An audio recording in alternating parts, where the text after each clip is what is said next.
Time చూసారా ఎంత అయిందో? ఇది ఎర్లీ మార్నింగ్ 3:09 అయితే అయింది. వీడియో చూస్తూ నేను మాట్లాడేది అయితే వినండి. Hello everyone, happy Mahashivratri to all. ఈ రోజు మహాశివరాత్రి కదా, మేమైతే అప్పికొండ బీచ్కి అయితే వెళ్తున్నాము. ఈ వీడియోని ఎక్కడ స్కిప్ చేయకుండా అయితే చూసేయండి. And please subscribe to my channel and like ఖచ్చితంగా చేయండి. ఆటో అయితే వచ్చేసింది. మా ఆయన లగేజ్ అంతా ఆటోలోకి అయితే సర్దేశారు. ఇంకా మేము ఇక్కడ నుంచి అయితే బయలుదేరుతున్నాము. కరెక్ట్గా 3 గంటలకైతే లెగిసాము. ఇంట్లో పనులన్నీ చేసుకొని రెడీ అయ్యేసరికి అయితే 4 అయితే అయింది. ఇంకా ఆటో అయితే ఎక్కేసాము. తెల్లారుజామున 4 గంటలకే వెళ్తున్నాం కదా, వామ్మో ఎంత చలో, వణికిపోయాను నేనైతే. మా పాపకేమో స్వెటర్ వేసాము. మా అత్తయ్య మా పాప మళ్ళీ చద్దరు కూడా కప్పుకున్నారు, ఇద్దరు ఆటోలో అయితే. మరి అంత చలిలో వెళ్ళడం ఎందుకని అనుకుంటున్నారా? అక్కడ జనం ఫుల్గా అయితే వస్తారంట, అందుకే ఎర్లీ మార్నింగే వెళ్ళాము. పరిగడుపున వెళ్ళడం వల్ల నాకు ఆటోలో కూడా వామిటింగ్స్ అయితే అయ్యాయి. ఇంకా బీచ్ దగ్గరికి అయితే వచ్చేసాము. మా ఇంటి దగ్గర కరెక్ట్గా 4 గంటలకి ఎక్కితే ఇక్కడ కరెక్ట్గా 5 గంటలకి అయితే వచ్చేసాము. 1 అవర్ అయితే జర్నీ అయితే పట్టింది. ఇంకా బీచ్ దగ్గర అయితే పార్కింగ్ ప్లేస్లో అయితే 1 కిలోమీటర్ దూరంలో అయితే పెట్టారు పార్కింగ్ అయితే. 1 కూడా కాదేమో, 2 అనుకుంటా. అందుకే మేము ఎర్లీ మార్నింగే వెళ్ళాము. అప్పుడు జనం ఎవరు లేరు కాబట్టి లోపలికి అయితే వెళ్ళిపోయాము ఆటోతో. లేట్గా వెళ్తే ఎంత జనం ఉంటారో, వచ్చేసరికి ఎంత టైం అవుతుందో అని అయితే కష్టమైన ఎర్లీ మార్నింగే వెళ్ళిపోయాము. ఆ శివయ్య టెంపుల్ అండ్ బీచ్ పక్క పక్కనే, రెండింటికి మధ్య కొంచెం డిస్టెన్సే ఉంటుంది. అక్కడ షాప్స్ పెట్టుకున్న వాళ్ళైతే ఇంకా 11 కూడా లేగలేదు మేము వెళ్ళే టైంకి. మాకంటే ముందే అంత ఉదయాన్న కొంతమంది వెళ్ళి కూడా వస్తున్నారు టెంపుల్కి. నేను బీచ్ని చూపించినప్పుడు మాత్రం బ్రైట్నెస్ ఫుల్గా అయితే పెట్టండి. ఇంకా ఆటో అయితే దిగేసాము. మమ్మల్ని దింపేసి అయితే ఆటో అతను అయితే వెళ్ళిపోయాడు. బీచ్ దగ్గరికి అయితే వచ్చేసాము. ఎంత చీకటిగా ఉందో. లైట్స్ పెట్టారు కానీ ఆన్ చేయలేదు. ఎందుకు అంటే తెలియదు, కానీ ఉదయం టెంపుల్ దగ్గర పండగ ఉంటే నైట్ బీచ్ దగ్గర ఉంటుంది, అక్కడ ఫుల్ లైట్స్ పెడతారు. అప్పుడు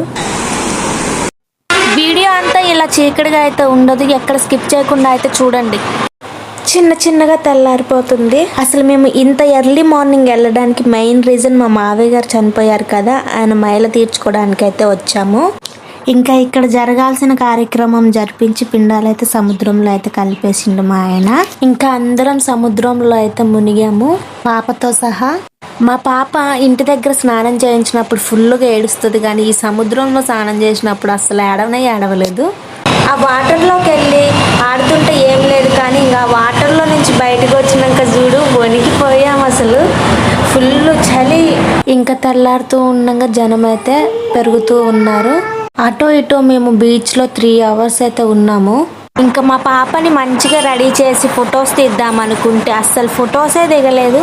అప్పుడే రెడీ చేసి అప్పుడే డ్రెస్ వేసేసరికి ఇంకా చికాకు అయితే చేసింది. ఇంకా అప్పుడు ఫొటోస్ అయితే తీయలేదు. ఇంకా అక్కడ నుంచి బయలుదేరి టెంపుల్కి అయితే వెళ్తున్నాము. ఇంకా నైట్ అయితే డాన్స్ బేబీ డాన్స్ ఎగ్జిబిషన్ కూడా ఉంటుంది. దానికి కావాల్సినవి అయితే వాళ్ళు అయితే స్టేజ్ని అయితే రెడీ చేసుకుంటున్నారు. నైట్ జాగరం చేసే వాళ్ళంతా అయితే ఇక్కడికైతే వస్తారు. నైట్ ఇంకా ఫుల్ ఎంజాయ్ అయితే చేయొచ్చు. చాలా అంటే చాలా బాగుంటుంది. మాకు నైట్ రావడానికి అయితే కుదరదు, అందుకే మార్నింగే వచ్చేసాము. ఇంకా టెంపుల్ దగ్గరికి అయితే వచ్చేసాము. ఇంకా ఉచిత దర్శనం లైన్లోకి అయితే వెళ్ళిపోయాము. దీనిలో టికెట్ దర్శనం, విఐపి దర్శనం, మామూలు దర్శనం అయితే ఉంది. మేము అంత రిచ్ కాదు కాబట్టి ఉచిత దర్శనంలోకి అయితే వెళ్ళిపోయాము. జనం చూసారా ఎలా ఉన్నారో. 1 అవర్ అయితే పట్టింది లోపలికి వెళ్ళిన వాళ్ళం బయటికి రావడానికి అయితే. మేము లోపలికి వెళ్ళినప్పుడు అంత జనం లేరు, కానీ బయటకు వచ్చేసరికి ఫుల్ జనం అయితే వచ్చేసారు. అంత ఎర్లీ మార్నింగ్ వెళ్ళినా కూడా 1 అవర్ అయితే నిల్చోవాల్సి వచ్చింది లైన్లో. కాళ్ళు చేతులు అయితే నడుము పట్టేసింది.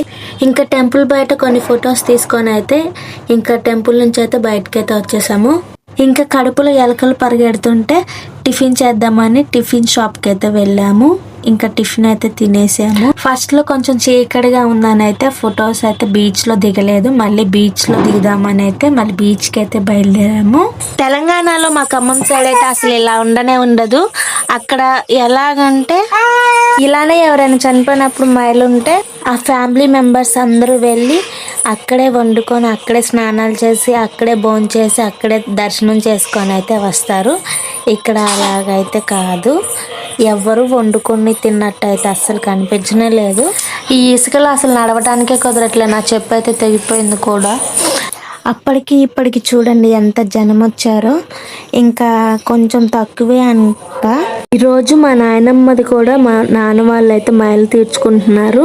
వాళ్ళు ఇక్కడికి రావేది కాలేదు, మేము అక్కడికి వెళ్ళేది కాలేదు, మేము వెళ్ళడానికి కూడా కుదరలేదు. ఫస్ట్ సారి వెళ్ళినప్పుడు దిగలేదు, కానీ మళ్ళీ రెండోసారి వెళ్ళినప్పుడు అయితే దిగింది. కొంచెం కడుపులో పడిందిగా ఇంకా సైలెంట్గా కూర్చొని అయితే ఫొటోస్ అయితే తీయించుకుంది. ఇంకా అందరం ఫొటోస్ దిగి అయితే ఇంకా చిన్న షాపింగ్ అయితే చేసేసాము. ఇంకా ఇంటికి అయితే రిటర్న్ అయితే అయిపోయాము. మా పాప ఇంకా మంచిగా జర్నీని అయితే ఎంజాయ్ చేస్తుంది. ఇంకా వెళ్ళేటప్పుడు చిన్న చుక్కలు అయితే కనపడ్డాయి. ఆటో అతన్ని అయితే పార్కింగ్ ప్లేస్ లో అయితే ఆపేశారు. బీచ్ నుంచి పార్కింగ్ ప్లేస్ వరకు నడుచుకుంటూ అయితే వెళ్ళాము.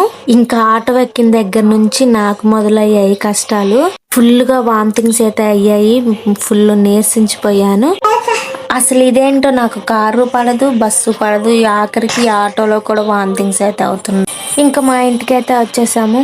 కరెక్ట్గా 11 గంటలకైతే ఇంటికైతే వచ్చేసాము. ఇంకా అందరం ఫ్రెష్ అయ్యి అయితే ఇంకా కొంచెం అన్నం అయితే వండేసుకొని పులిహోర చేసుకొని తినేసాము. ఇంకా 2 గంటలు పడుకుంటే కానీ నా నీరసం అయితే పోలేదు. మేమైతే మహాశివరాత్రిని ఇలాగైతే జరుపుకున్నాము. ఈ వీడియో మీకు నచ్చినట్లయితే please subscribe to my channel and like and share comment.